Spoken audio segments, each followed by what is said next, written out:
And real quick before we go on, just to let people know in the chat and stuff, if you have any questions for any of our presentators, including Kaylee and our people at risk right now in Mako, yep, that you can ask in the chat. We will relay them over because we also have our own questions. Otherwise, as we say, keep lurking, keep learning. So just a reminder, if you have any questions, just let them know in chat. We'll relay it over. Also, if you like what you're going to see currently and so far coming up, you can hit that bell on YouTube and hit like, share, subscribe on Twitch D Live and YouTube. So without further ado, take it away.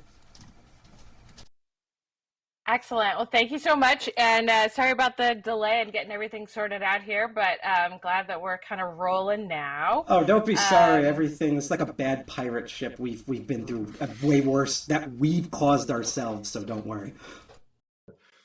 Well, I'm coming to you live from my dining room at what I call Moonbase, Iowa, but it's located in just a little north of Seattle, Washington. I'm Kaylea Champion, and the project I'm presenting today was conducted together with Mako, Benjamin Mako Hill, who you just heard from. We're part of the Community Data Science Collective, which brings together researchers from the University of Washington, as well as a bunch of other places in academia and industry. And we study dynamics of online communities, including free libre open source software production communities. So this is us, the Community Data Science Collective. This is a group picture from our last meetup. And I'm here today to specifically talk about software, but FLAS is only one of several environments that folks in the CDSC study. I've also been doing work studying Wikipedia, anonymity seekers on Tor, influence of search engines, and along with these environments, some of my colleagues who you see in the picture here also study Discord, Twitter, Reddit, Twitch, gaming environments like World of Warcraft, the Fediverse, and so on. And we have folks from 5 different universities at this point, different departments and perspectives, communication, computer science, human-computer interaction, design, law, all these things. But we're not a closed community. We live on an open IRC channel that's kind of like our water cooler.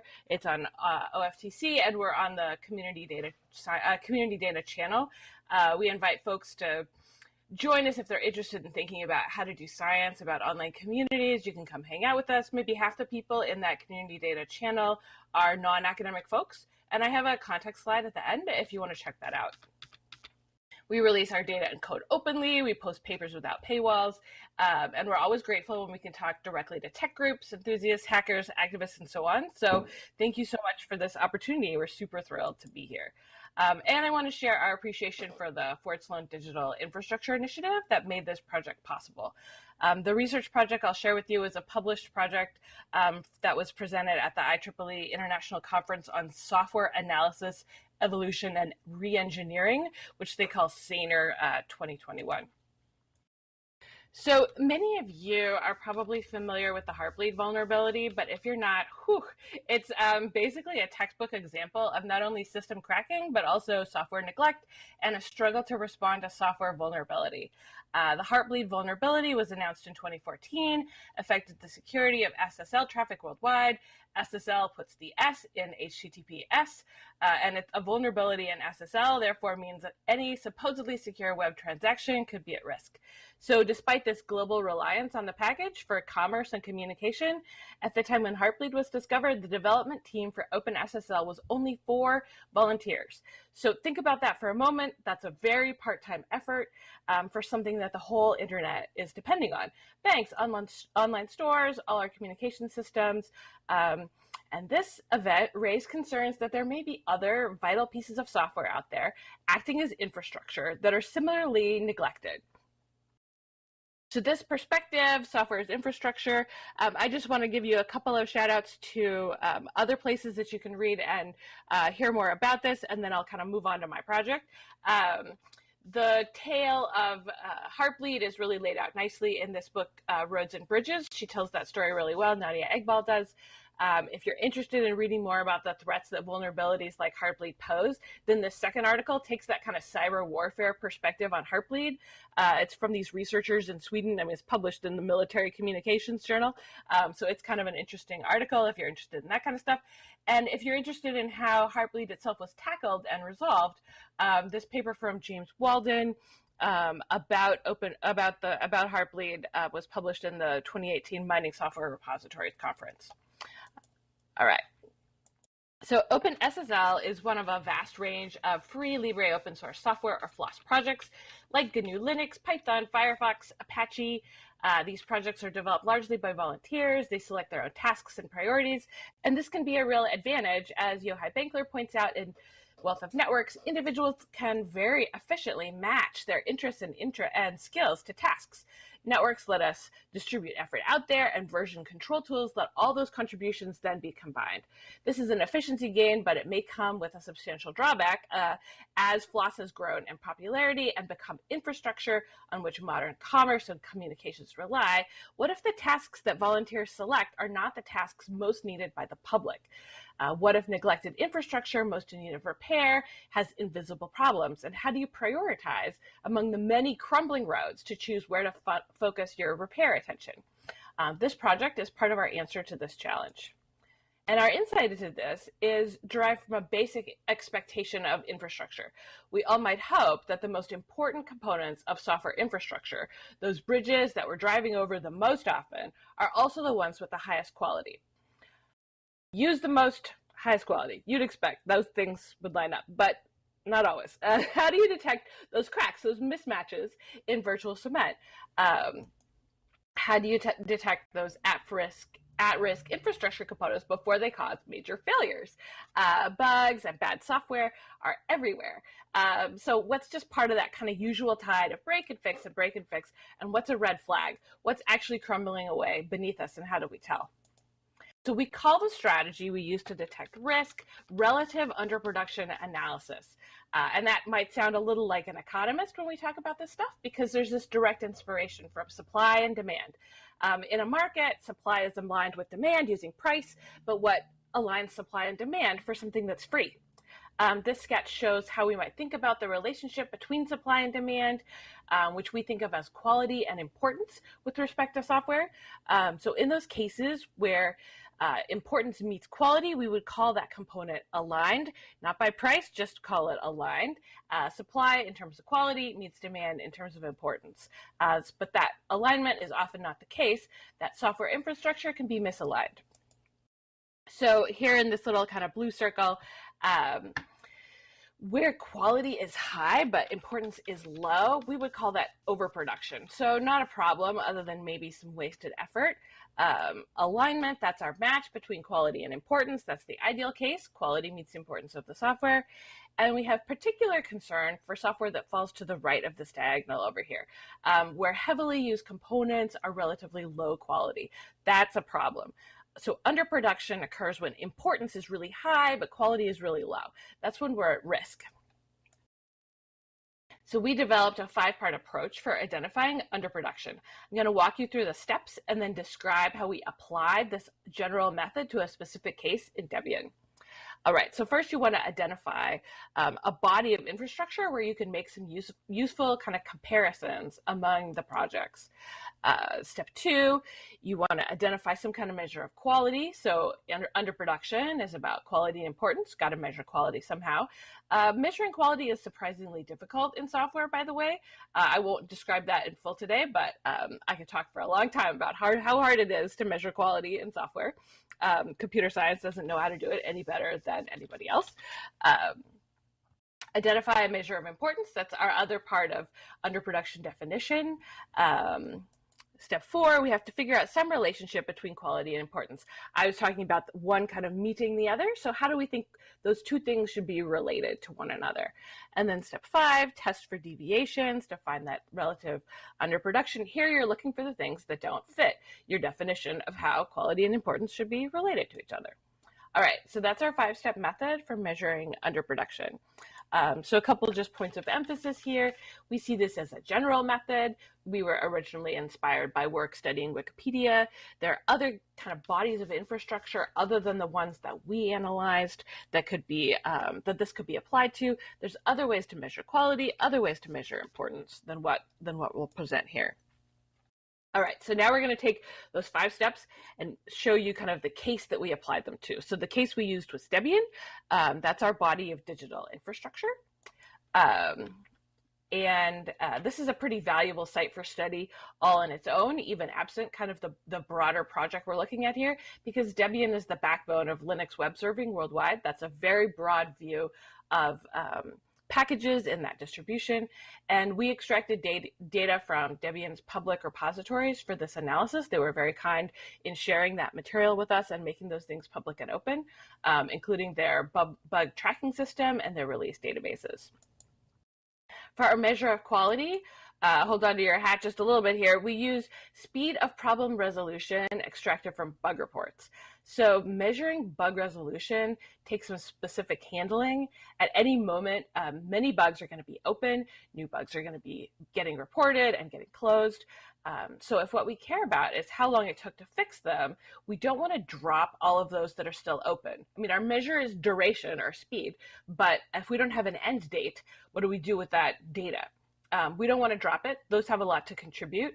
The approach we took borrows from biostatistics, and we conduct what's called a survival analysis. This is the same thing people do with respect to like diseases, and it's very much top of mind because of epidemics, but also all kinds of lifespan analysis is done the exact same way. We used all their same tools, but we applied it to this case. So this plot shows survival curves for bugs in Debian. And you might notice there's two groups of little rainbow lines here. It turns out that these two groupings are actually two different types of severity. Right here, these are release critical bugs. Those are fixed much more quickly. You see they're announced and then they plummet like a rock right here. And then here, these take a little bit longer to get fixed. These are severities that are not release critical. So minor severity, normal severity, and so on. All right. So another problem with using data like bug data for something in Debian is that some packages don't have very many bugs, or there's a high variance for resolution time. So some things resolve fast and something takes years. You want to take the average of that and call that the end? Probably not. So to calculate an estimate of problem resolution for each package, we used a technique called Bayesian hierarchical survival analysis of bugs. And I will spare you most of the statistical details here, but let me just run through the keywords. A Bayesian approach, that's making progressively better estimates as we get more information. Hierarchical approach, that means we make use of the fact that we know that bugs live inside packages, and that's extra data that we kind of get for free to make better estimates. And then third kind of major piece here, survival analysis, that's those rainbow swooping curves that I showed you. We don't know necessarily when all the bugs were closed, but we know how long they've survived unsolved, and we can learn from that information. So that's the survival analysis. All right, so our analysis is just under 22,000 packages. That's all of Debian. The community's track record of dealing with about 500,000 bugs, that's the entire history of Debian. You might say that not all bugs are the same, and we did take that severity into account as an important control that you saw with kind of those survival curves that I showed before. All right. So we did quality. Now we're going to do importance. That's step 3. We use Debian's system called Popularity Contest, or PopCon. That's examining installation rate. People opt into surveys. This is about 200,000 systems. You can see here in this graph, this is kind of from the PopCon homepage. It shows the number of survey responses from each architecture from 2004 to 2021 on a log2 scale. So at the top, this line here is AMD 64. It's like the whole history of the internet captured in one extremely hard to read graph, but essentially here's this line here is AMD 64. You see it climb through time. You see i386 kind of decline a little, kind of flatten off here, and then all the myriad other architectures that are included, but in kind of small numbers. So what we found, so we took up a rank ordering approach to relate quality and importance. This is our step 4, and it's essentially saying like, okay, so you have a measure of quality, you have a measure of importance. How do you decide where the problems are?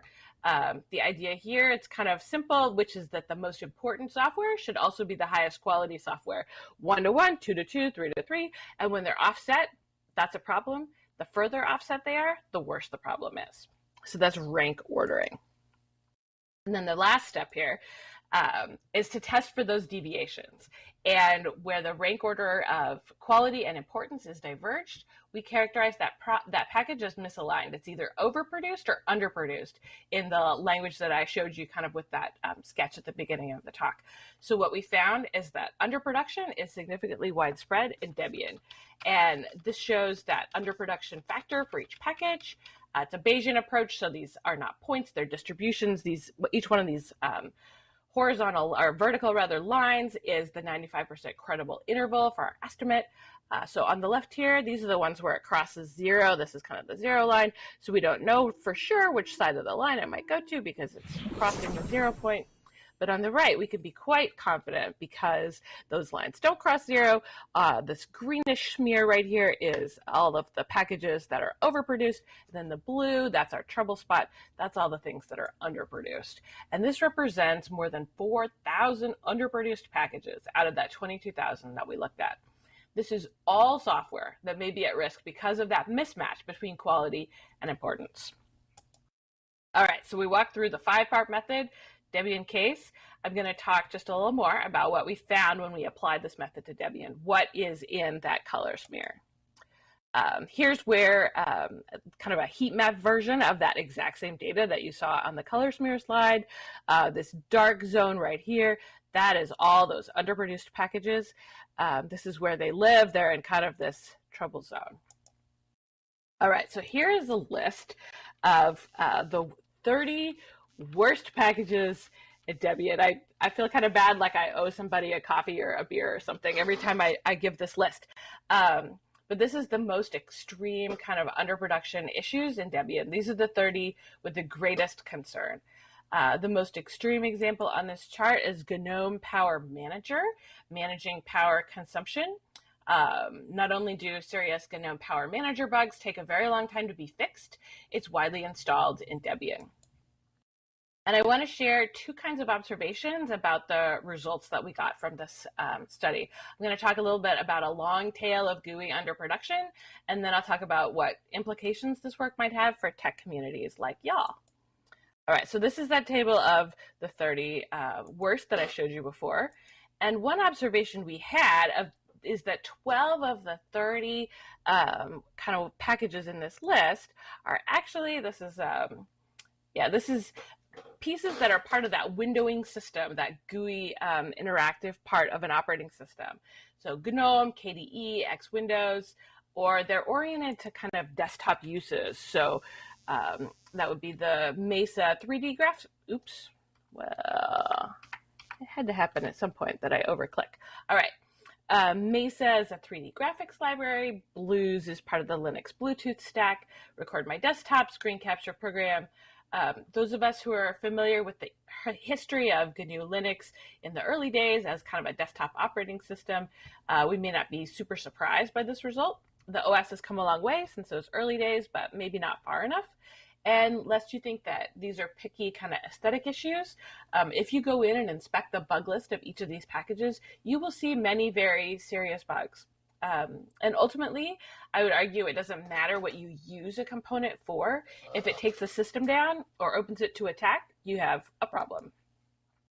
So implications for tech communities, we're inviting folks to think about not just their own projects that they're involved with, but the projects on which they depend. And invite you to think about how if your tool chain, your success are relying on neglected components buried down in there in the free Libre open source software ecosystem, it may be time to invest in improvements to this shared infrastructure. And I also wanted to say, that we're open to collaboration. If you want to apply this method to an environment you care about, I invite you to get in touch. All right, and so for my part, I'm eager to understand more about what drives underproduction, what causes it, how it emerges over time, and what might mitigate it or counter it. Our theme in this presentation has been underproduction, casting light on neglected infrastructure and describing a method to measure the problem. We walked through an example of how that looks in practice, and now we hope that others can use this approach, apply it to understand their work. The future of digital infrastructure relies on thoughtful engagement from across diverse tech communities to understand neglect, identify risks, and mitigate harm.